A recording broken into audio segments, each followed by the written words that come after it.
తెలుగు మహాభారత పద్యములు.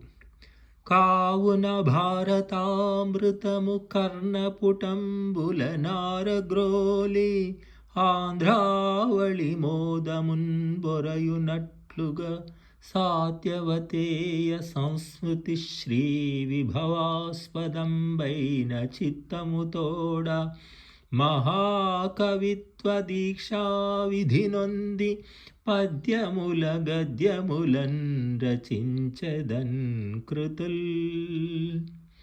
వచ్చినవాడు ఫల్గునుడు అవశ్యము గెల్తు మనంగరాదు రాలచ్చికినై పెనంగిన బలంబులు రెండును గెల్వనేర్చునే హెచ్చగు కుందగుందొడరుటెల్ల విధంబుల కోర్చుటట్లుగాక ఇచ్చదలంచి యొక్కమై నిత్తరి బొందగు చేతయుందగున్.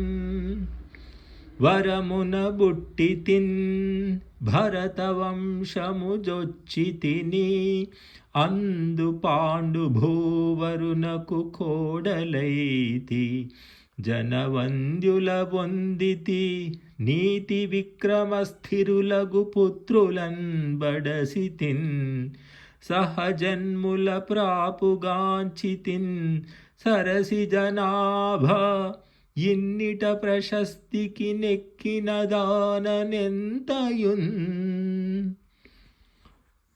పగయడగించుటెంతయు శుభంబు అది లెస్స అడంగునే పగన్ పగగొన్న మార్కొనక పల్కకయుండగవచ్చునే కడుందెగ మొదలెత్తిపోవ బగదీర్పగ వచ్చిన క్రౌర్యమందును ఏమి గతి దలంచినన్ పగకు మేలిమిలేమి ధ్రువంబు కేశవా. అకృతక మధురోక్తి వ్యాప్త సందీప్త సారా సకల భువన రక్షాశాలి శుంభద్విహార శుక జనక మనీషా శుద్ధ బుద్ధానుభావ సకృపకృత విలాస సంభృతానంద భావ.